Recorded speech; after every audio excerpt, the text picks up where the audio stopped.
ಅಕ್ಷರಗಳಲ್ಲಿ ಬರೆಯುವಂಥದ್ದು. 2005. ಹಾಂ. ಹುಟ್ಟಿದ ಸ್ಥಳ ಹೇಳಿ. ಶಿಕಾರಿಪುರ. ಗ್ರಾಮ ಯಾವುದು ಬರ್ತದೆ? ಸಂಪಿಗೆಪುರ. ಹಾಂ. ಪಟ್ಟಣ ಕೂಡ ಅದುವೆಯಾ? ತಾಲೂಕು ಶಿವಮೊಗ್ಗ ಜಿಲ್ಲೆ. ಶಿಕಾರಿಪುರ ತಾಲೂಕು. ಹಾಂ. ಅದೇ ಇಲ್ಲಿ ಮಗುವಿನ ತಂದೆ ಹೆಸರು ಬರಲಿಕ್ಕಿದೆ. ಹೇಳಿ ಅಮ್ಮ ಮಗುವಿನ ತಂದೆ ಹೆಸರು.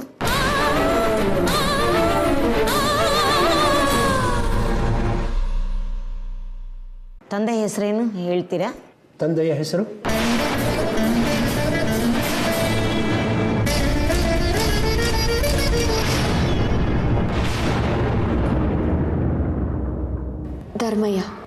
ಧರ್ಮಯ್ಯ.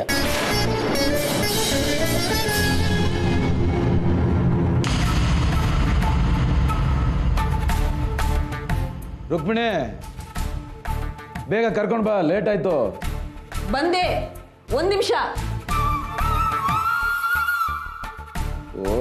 11 ಕಾಲಾಯ್ತು.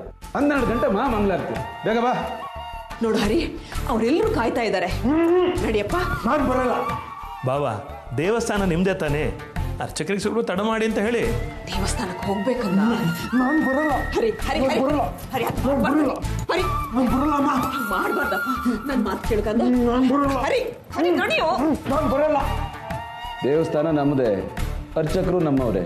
ಅದರ ಟೈಮು ಒಳ್ಳೆಗಳಿಗೆ ನಮಗೋಸ್ಕರ ಕಾಯ್ತಾ?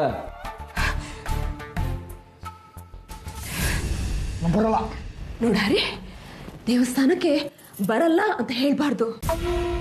ಹಾಗೆ ಹೇಳಿದ್ರೆ ದೇವರಿಗೆ ಸಿಟ್ಟು ಬರುತ್ತೆ. ಸಿಟ್ಟು ಬಂದ್ರೆ ದೇವರು ಶಾಪ ಕೊಟ್ಬಿಡ್ತಾರೆ. ಶಾಪ ಕೊಟ್ರೆ ನಾವ್ ಯಾರು ಉಳಿಯಲ್ಲಕ್ಕಂತ. ಆಮೇಲೆ ಮನೇನೆ ಸುಟ್ಟೋಗ್ಬಿಡುತ್ತೆ. ಮನೆ ಸುಟ್ಟೋಗ್ಬಿಡುತ್ತಾ? ಹಾಗಾದ್ರೆ ಬೇಡ. ರುಕ್ಮಿಣಿ, ಬರ್ತೀಯಾ ತಾನೆ? ನಡಿ, ದೇವಸ್ಥಾನಕ್ಕೆ ಹೋಗೋಣ. ನಡಿ ಕಂದ, ನಡಿ. ಕಲ್ಪನಾ ಬರ್ಲಿ. ಕಲ್ಪನಾ ಚಿತ್ರನ್ ಜೊತೆಲಿ ಬೆಂಗಳೂರಿಗೆ ಹೋಗಿದ್ದಾಳೆ. ಅವಳು ಬರ್ಲಿ, ಆಮೇಲೆ ಬರ್ತೀನಿ. ಅಂದ್ರೆ ನಡಿಬೇಕು. ನಾನು ಬರಲ್ಲ. ಅತಿ ಆಯ್ತು ನಿಂದು. ನಾನು ಬರಲ್ಲ. ಹರಿ, ನಾನು ಬರಲ್ಲ.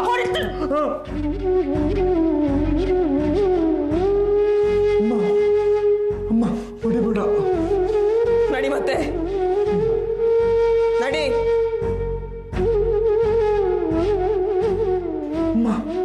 ಅಮ್ಮ ಹೊಡಿಬೇಡ. ಹರಿ ಬಾ. ಇರು ಅಣ್ಣ, ನಾನೇ ಕರ್ಕೊಂಡ್ಬರ್ತೀನಿ. ಓ, ಬಂದೇ ಬಿಟ್ರಲ್ಲ. ಬನ್ನಿ ಬನ್ನಿ ಬನ್ನಿ.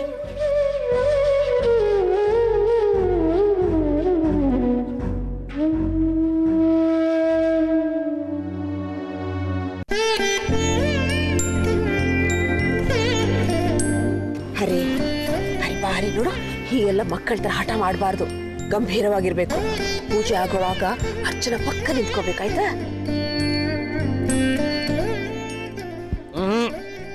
ಇಲ್ಲಲ್ಲ ನೋಡು, ಹಠ ಮಾಡಬಾರ್ದು ಅಂತ ಹೇಳಿದ್ನಲ್ಲ. ದೇವ್ರು ಕೇಳಿಸ್ಕೊತಾನೆ. ಕೇಳಿಸ್ಕೊಂಡ್ರೆ ಅವ್ರಿಗೆ ಸಿಟ್ಟು ಬರುತ್ತೆ. ದೇವ್ರಿಗೆ ಸಿಟ್ಟು ಬರಬಾರ್ದಲ್ವ ಕಂದ? ಜಾಣ ಅಲ್ವಾ? ರುಕ್ಮಿಣಿ, ರುಕ್ಮಿಣಿ, ಸರಿ ಬೇಗ ಕರ್ಕೊಂಬಾ. ಅಪ್ಪ ಕರೀತಿದ್ದಾರೆ, ಬಾ.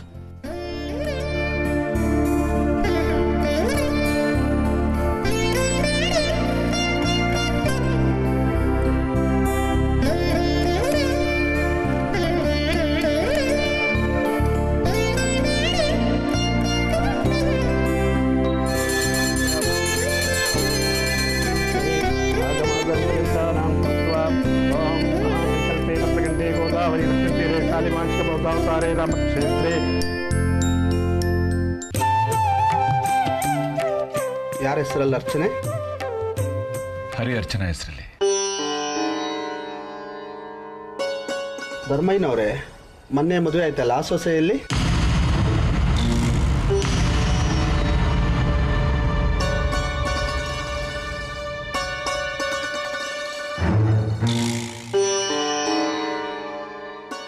ಇವಳೆ ನನ್ನ ಸೊಸೆ.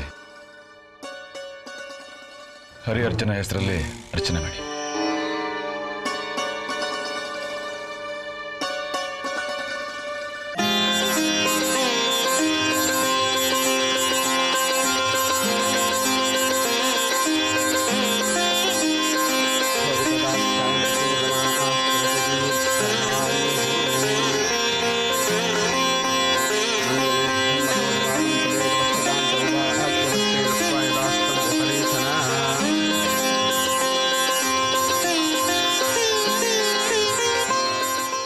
ಹರಿ ಮದುವೆ ಆದಮೇಲೆ ಹೆಂಡತಿ ಕೈ ಹಿಡ್ಕೊಂಡು ಓಡಾಡಬೇಕು, ಅಪ್ಪನ ಕೈಯಲ್ಲ.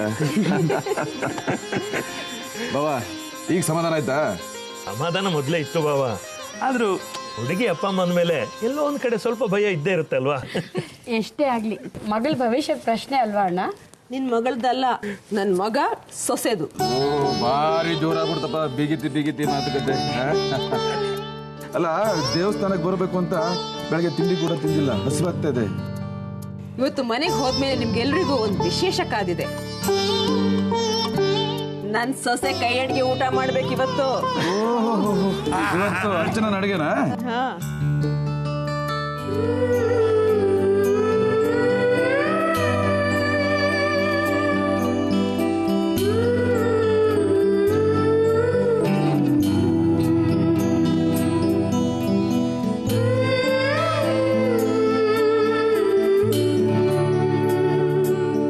ಮಂಜುಳಾ, ಅಡುಗೆ ಆಯ್ತಾನಮ್ಮ? ಅನ್ನ ಆಗಿದೆ, ಇನ್ನೊಂದು 10 ನಿಮಿಷ ಪಲ್ಯನೂ ಆಗ್ಬಿಡುತ್ತೆ. ಕೆಲಸಗಾರರೆಲ್ಲ ಹಸಿವಂತಿದ್ದಾರೆ, ಬೇಗ ಬೇಗ ಮಾಡಬೇಕಮ್ಮ. ಒಂದು 10 ನಿಮಿಷ ಸರ್. ಮಂಜುಳಾ, ಇವತ್ತೆಲ್ಲರಿಗೂ ನೀನೇ ಊಟ ಬಡಿಸ್ಬೇಕಮ್ಮ. ಆಯ್ತು. ಸಾರು ಹಾಕ್ಲೇನು? ಸಾಕು ಸಾಕು. ವಾ ಅಡುಗೆ ಸೂಪರ್. ರುಕ್ಮಿಣಿ, ಇನ್ಮೇಲೆ ಅಡುಗೆ ಮನೆನ ನಿನ್ ಸೊಸೆಗೆ ಬಿಟ್ಬಿಡು. ನಾನ್ ಬಿಟ್ಬಿಡೋದೇನು, ಇಲ್ಲಿದೆಲ್ಲ ಅವಳದೇ ಅಲ್ವಾ?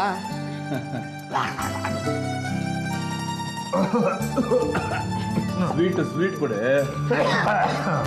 ತಗೊಳ ಹರಿ ಸ್ವೀಟ್. ಏನು ಸ್ವೀಟ್ ಅದು? ತಿನ್ನೋಡು, ಚೆನ್ನಾಗಿದೆ ನೋಡು. ಅರ್ಚನಾ ಮಾಡಿದ್ದು. ಹರಿ, ಪಾಯಸ ಚೆನ್ನಾಗಿದ್ಯಾ? ಚೆನ್ನಾಗಿದೆ. ಹರಿ, ಇನ್ಮೇಲೆ ನೀನು ಯಾವಾಗಲೂ ಅರ್ಚನಾ ಜೊತೆ ಇದ್ರೆ ನಿನಗೆ ಬೇಕಾದ ತಿಂಡಿ ಮಾಡ್ಕೊಡ್ತೇನೆ ಅಲ್ವಾ ಅರ್ಚನಾ? ರುಕ್ಮಿಣಿ, ಅಂತೂ ನಿನ್ನ ಅಡುಗೆ ಮನೆಯಿಂದ ಓಡಿಸೋದಕ್ಕೆ ಕಿರಿ ಸೊಸೆ ಬರ್ಬೇಕಾಯ್ತು ನೋಡು. ಅಡುಗೆ ಸೂಪರ್ ಅಮ್ಮ, ತುಂಬಾ ಚೆನ್ನಾಗಿದೆ. ರುಕ್ಮಿಣಿ, ನೀನು ರಿಟೈರ್ಮೆಂಟ್ ತಗೊಂಡ್ಬಿಡು, ವಯಸ್ಸಾಗ್ಬಿಡ್ತು. ಹಾ, ನನಗ್ ವಯಸ್ಸಾಯ್ತು, ನಿಮ್ಗಿನ್ನೂ ವಯಸ್ಸಾಗಿಲ್ಲ. ನಮ್ಮ ಭಾವ ಬಿಡಿ, ಇನ್ನೂ ಹೀರೋನೇ. ತಲೆಗೆ ಬಣ್ಣ ಹಚ್ಚೋದು ಮಾತ್ರ ತಪ್ಪಲಿಲ್ಲ. ನಾನೇ ತಲೆಗೆ ಬಣ್ಣ ಹಚ್ಚೋದು. ಚಿತ್ರ ಎಲ್ಲಿ ಕಾಣಿಸ್ತಾ ಇಲ್ಲ? ಅದು ಅದಕ್ಕೆ ಹರಿ ಊಟ ಮಾಡು, ಸಾರು ಹಾಕ್ಲಕ್ಕಂದ. ಬೇಡ, ಬೆಂಗಳೂರಿಗೆ ಹೋಗಿದ್ದಾಳೆ. ಯಾಕೆ? ಅದೊಂದು ಕತೆ. ಅವಳು ಚೀಟಿ ನಡೆಸ್ತಾ ಇದ್ಲಲ್ಲ, ಯಾವನೋ ಮೋಸ ಮಾಡ್ದ, ಅದು ಇವಳು ತಲೆ ಬಂದು. ಹಾ, ಟಿವಿಲಿ ಬಂದಿತ್ತಲ್ಲ. ಅಂತೂ ನಾವೆಲ್ಲ ಸೇರಿಸಿ ಕಟ್ಟು ಮುಗಿಸಿದ್ವಿ. ಇನ್ನೇ ಕೇಸೆಲ್ಲ ಮುಗೀತು ಅಂತ ಗೊತ್ತಾಯ್ತು, ಸೀದಾ ಬೆಂಗಳೂರಿಗೆ ಹಾರಿದ್ಲು.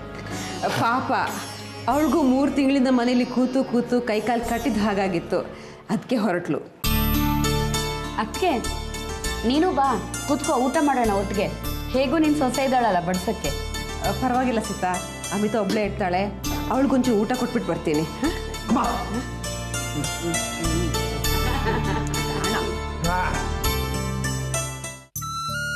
ಇವತ್ತು ಸ್ಪೆಷಲ್ ಅಡುಗೆ ಯಾರು ಮಾಡಿದ್ದು ಹೇಳು? ಇನ್ನು ಅದಕ್ಕೆ ಮಾಡಿದ್ದು. ಕಲ್ಪನಾಗೀಗ ಅಡುಗೆ ಕೆಲಸನಾ? ಅವಳನ್ನೇ ಯಾರು ಅಡುಗೆ ಮನೆ ಸೇರಿಸ್ಕೋತಾರೆ? ಇದು ಅರ್ಚನಾ ಮಾಡಿದ್ದು. ಅರ್ಚನಾ ಅತ್ತಿಗೆ ಆದ್ರೆ ಕಲ್ಪನಾ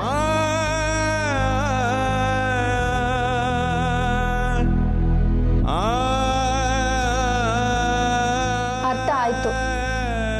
ಈ ಮನೆ ಕೆಲ್ಸಕ್ಕೆ ಜನ ಸಿಗೋಲ್ಲ, ಅದಕ್ಕೆ ಕಲ್ಪನನ ಕೆಲ್ಸಕ್ಕೆ ಹಾಕಿದ್ಯಲ್ವಾ? ಬಿಟ್ಟಿ ದುಡಿಯೋಕೆ ಕಲ್ಪನಾ ಸಿಕ್ಕಿದಾಳೆ ಅನ್ನು. ಅಮ್ಮಿ, ಯಾರ್ಯಾರಿಗೆ ಎಲ್ಲೆಲ್ಲಿರ್ಬೇಕೋ ಅಲ್ಲಲ್ಲೇ ಇರ್ಬೇಕು. ಎಲ್ರು ಪಲ್ಲಕ್ಕಿ ಏರೋಕ್ ಹೊರಟ್ರೆ ಹೊರೋರು ಯಾರೇ? ಅಮ್ಮ, ಕಲ್ಪನಾ ಪಲ್ಲಕ್ಕಿ ಏರೋಕ್ ಬಂದೋಳಲ್ಲ, ನ್ಯಾಯವಾಗಿ ಈ ಮನೆಗೆ ಸೊಸೆಯಾಗಿ ಬಂದಿರೋಳು. ಅವಳನ್ನ ಸೊಸೆ ಅಂತ ಸ್ವೀಕರಿಸೋದ್ ಬಿಟ್ಟು ಈ ಮನೆ ಕೆಲ್ಸಕ್ಕೆ ಹಾಕಿದಿರಲ್ಲ.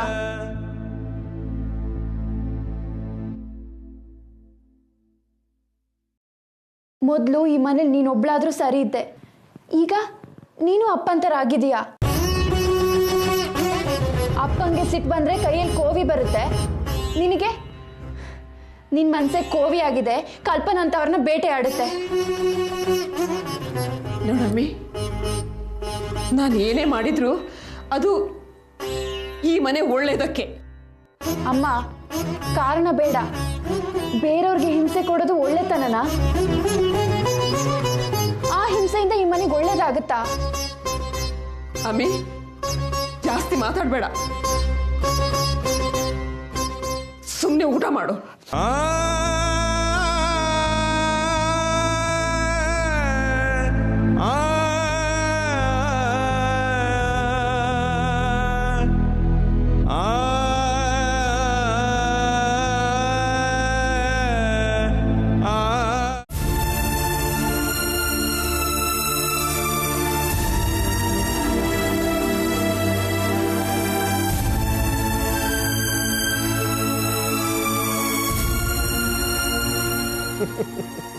ಇಲ್ಲಿವರೆಗೂ ನನ್ನ ಮಗ ಪ್ರಣವ್ ನಿಮ್ಮ ನಾದ್ನಿ ಅಮಿತಾ ಪ್ರೇಮ ಕಥೆನ ಚೆನ್ನಾಗಿ ಹೇಳಿದ್ರಿ. ಕೇಳೋದಕ್ಕೆ ಬಹಳ ಚೆನ್ನಾಗಿದೆ, ಆದರೆ ನಂಬೋದು ಬಹಳ ಕಷ್ಟ. ಆದರೂ ನೀವು ನನ್ನ ನಂಬು ಅಂತ ಹೇಳ್ತಿದ್ದೆ. ಇಲ್ಲ ಸರ್, ಇದು ನಿಜವಾಗ್ಲೂ ನಡೆದ ಘಟನೆ, ನಮ್ಮೆಲ್ರಿಗೂ ತುಂಬ ನೋವು ತಂದುಕೊಟ್ಟಂಥ ಘಟನೆ. ನಮ್ಮ ಮೈದ್ನ ಇವಳು ತಾಳಿ ಕಟ್ದ ಅನ್ನೋ ಕೋಪಕ್ಕೆ ಅಮಿತಾನ ಯಾರಿಗೂ ಗೊತ್ತಿಲ್ಲದ ಹಾಗೆ ಚಂದ್ರಗಿರಿಗೆ ಎತ್ಕೊಂಡು ಹೋಗಿ ಹಿಂಸೆ ಕೊಟ್ಟು ಬಲವಂತವಾಗಿ ದೇವದಾಸಿ ಮಾಡಿದ್ದಾರೆ. ಅಲ್ಲಮ್ಮ, ಅವಳೇನು ಚಿಕ್ಕ ಹುಡುಗಿನೇ ಮನೆಗೆ ಬಂದು ಹೇಳ್ಕೊಂಡು ಹೋದಕ್ಕೆ?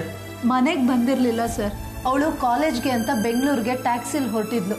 ಮಧ್ಯ ಅಡ್ಡ ಹಾಕಿ ಬೆದರಿಸಿ ಹೇಳ್ಕೊಂಡು ಹೋಗಿದ್ದಾರೆ. ಒಂದು ರೀತಿಲಿ ಇದಕ್ಕೆಲ್ಲ ನಾನೇ ಕಾರಣ ಸರ್. ನಮ್ಮೂರಿನ ಪದ್ಧತಿ ಪ್ರಕಾರ ಈ ವರ್ಷ ನಾನು ದೇವದಾಸಿಯಾಗಿ ಹರಕೆ ತೀರಿಸ್ಬೇಕಿತ್ತು.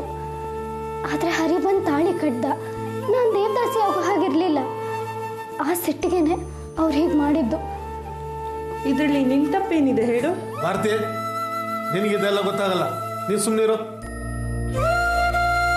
ನೋಡಮ್ಮ, ಇದು ನಿಮ್ಮನೆ ಸಮಸ್ಯೆ. ದೇವದಾಸಿ ಆಗ್ಬೇಕಾಗಿರೋ ಹುಡುಗಿನ ತಪ್ಪಿಸಿದ್ರೆ ಊರಿನವ್ರಿಗೆಲ್ಲ ಕೋಪ ಬರಲ್ವಾ?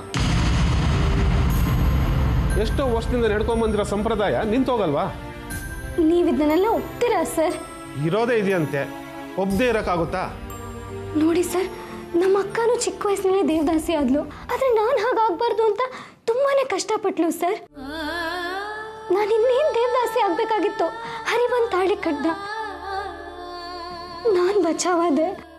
ದೇವದಾಸಿ ಪದ್ಧತಿ ಎಷ್ಟು ಕೆಟ್ಟದಲ್ವಾ ಸರ್? ಅದನ್ನೇ ಹೇಳಕ್ ನಾನು ಯಾರಮ್ಮ? ಒಟ್ಟಿನಲ್ಲಿ ಅಮಿತಾ ದೇವದಾಸಿ ಆಗಿರೋದು ನಿಜ ತಾನೆ? ಆಗಿದ್ದಲ್ಲ ಸರ್, ಬಲವಂತದಿಂದ ಮಾಡಿದ್ದದು. ಎರಡೂ ಒಂದೇ. ಹಾಲನ್ನು ಮೊಸರಿಗೆ ಸೇರಿಸಿದ್ರು ಅಷ್ಟೇ, ಮೊಸರನ್ನ ಹಾಲಿಗೆ ಸೇರಿಸಿದ್ರು ಅಷ್ಟೇ, ಪರಿಣಾಮ ಒಂದೇ. ಅಮಿತಾಗೆ ದೇವದಾಸಿ ಅಂತ ಹೆಸರು ಬಂದಿರಬಹುದು, ಆದರೆ ಅವಳು ದೇವದಾಸಿ ಅಲ್ಲ. ಯಾರೋ ಬಲವಂತಕ್ಕೆ ಕರ್ಕೊಂಡು ಹೋಗಿ ಅವಳನ್ನ ದೇವದಾಸಿ ಮಾಡಿದ್ರೆ ನಾವು ಅದನ್ನ ಯಾಕೆ ಒಪ್ಕೋಬೇಕು ಸರ್?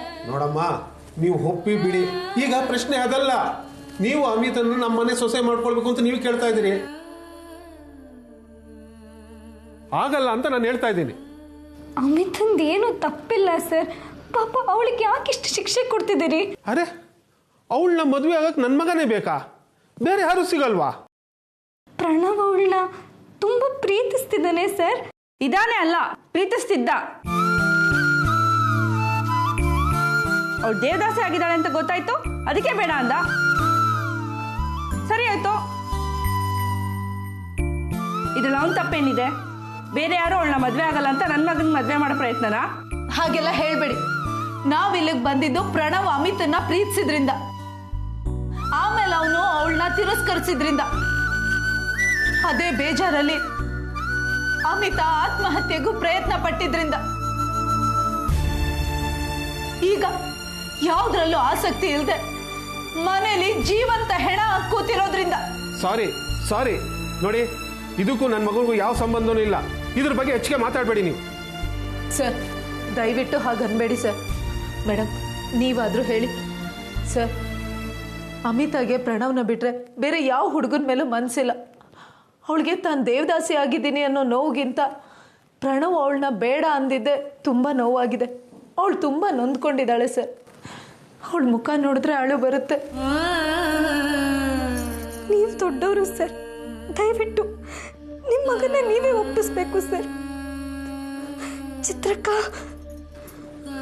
ಸರ್, ದಯವಿಟ್ಟು ಸರ್ ನಿಮ್ಮ ಕಾಲು ಹಿಡಿದು ಸರ್. ಬಿಡಮ್ಮ, ಇದು ಏನು ಬ್ಲ್ಯಾಕ್ ಮೇಲ್ ಮಾಡ್ತಾ ಇದ್ದೀರಾ ನೀವು? ಆರ್ತಿ, ಹೇಳು ಕಲ್ಪನಾ, ಹೇಳು. ಮನುಷ್ಯರು ದೊಡ್ಡವರು ಅನ್ನಿಸ್ಕೊಂಡ್ರೆ ದೊಡ್ಡವ್ರು ಆಗ್ಬಿಡಲ್ಲ, ದೊಡ್ಡ ಮನಸ್ಸು ಇರಬೇಕು. ಬಾ ಹೋಗೋಣ. ಒಂದು ನಿಮಿಷ ಬನ್ನಿ, ಕೂತ್ಕೊಳ್ಳಿ.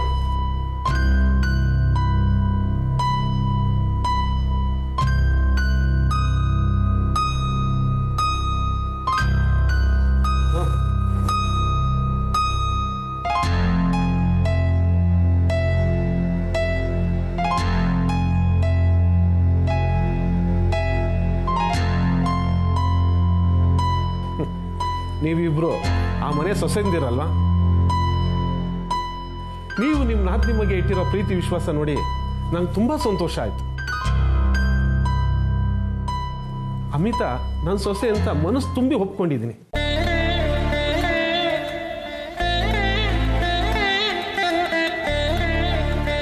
ನಾನು ಅಷ್ಟೇ.